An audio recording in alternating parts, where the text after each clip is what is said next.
Ottawa Today with Mark Sutcliffe returns on 1310 News and simulcast on Rogers TV.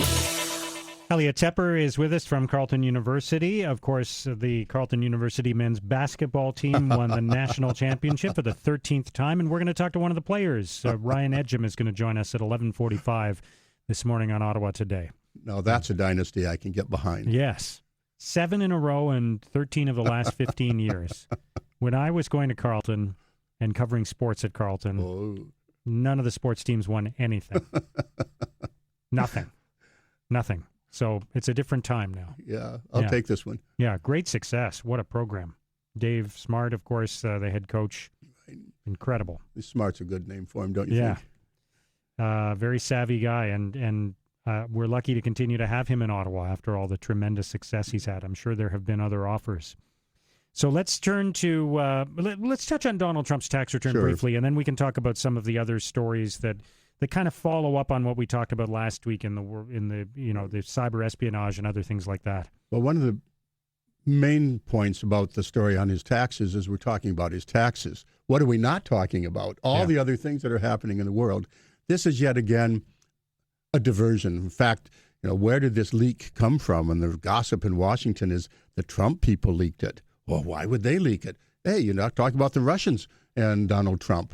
You're not talking about Obamacare and how he can't fix it. And you're not talking about, why is he talking about Muslim ban again, which is back, by the way, today is the new ban, which is not on Muslims, just troublesome countries.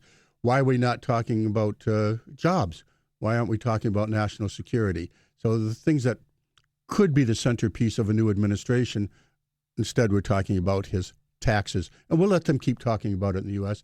And indeed, because of the Russian connection, where's the rest of his taxes? That's always there. Yeah, and my suspicions about it being Trump or someone close to Trump or someone favorable to Trump releasing the tax returns are aroused by a couple of elements. One is, throughout the entire campaign when this was a big story, nobody leaked his tax returns. So any opponents of Donald Trump who had access to his tax returns never leaked them during the campaign. Now all of a sudden, 50 or 60 days into his presidency, something gets leaked. The other part of it I find interesting is just what got leaked. It wasn't a series of 10 tax returns. It was two pages of one return, none of which contains any damaging information about Trump. In fact, it suggests he paid a lot of taxes. So it feels like it's been carefully selected in terms of a leak. And who would have access to 2 pages of Donald Trump's return but not the rest of the return?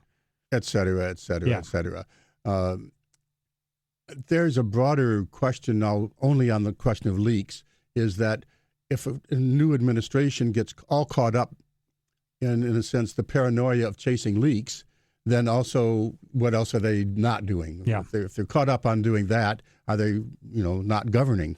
So Donald Trump is always going to be a center of attention. I think just to tie it back into some of the things we talked about and to go from one part of the world to the other, we talked about Europe just now and the elections there and how this is really almost a referendum on the 70-year consensus on how the world ought to work compared to what might be coming. And Donald Trump has been cheering on Brexit and the weakening of the EU, although he's backpedaled, some of his people anyway have backpedaled a bit on that. So what kind of world does he want?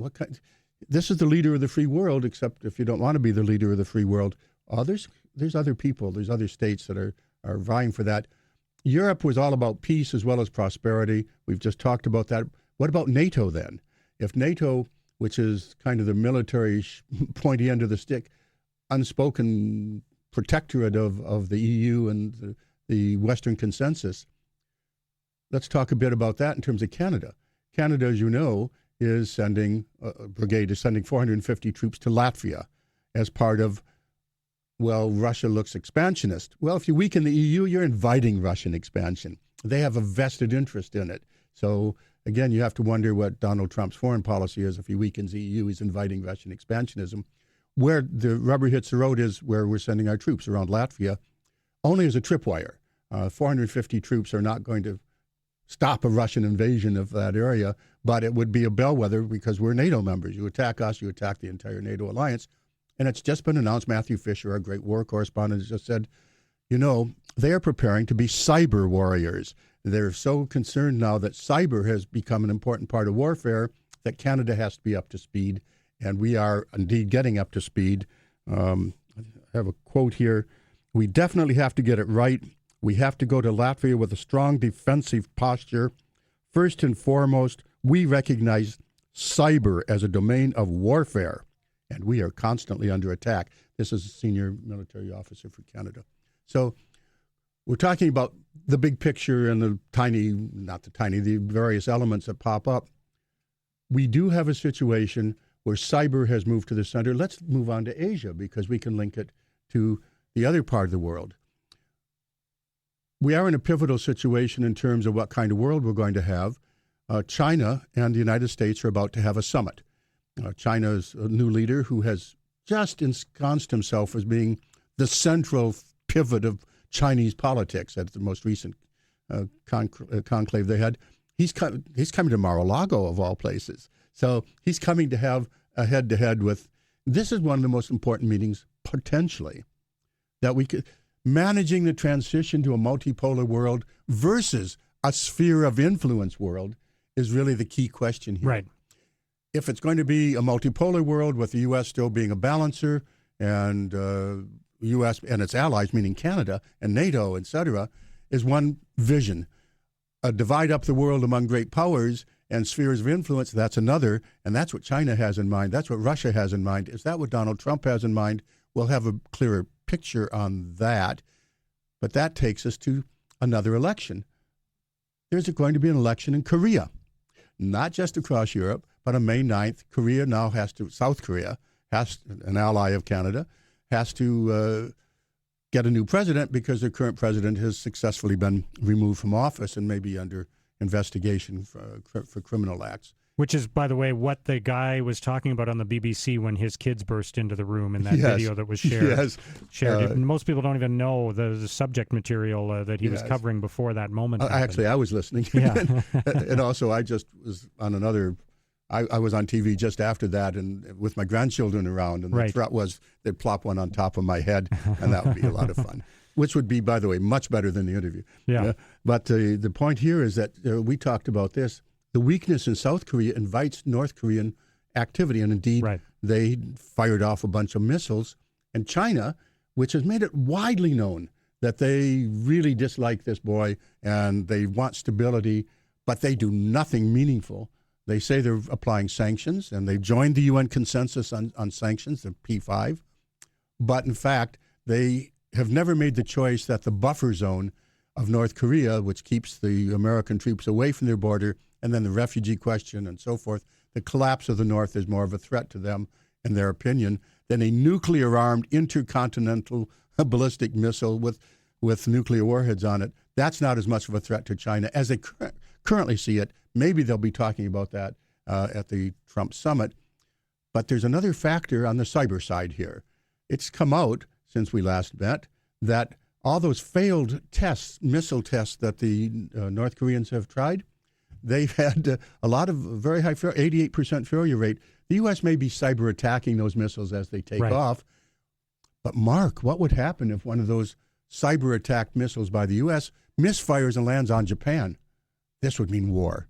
This would mean a huge... So the whole question of the changing world, the role of cyber, what kind of world we're about to enter into, and the period of time you and I are now witnessing with the elections of Europe and the immediate summits coming up and the new Trump administration sending Rex Tillerson finally to Asia, we'll have to see how it all works out, but we are certainly living in interesting times.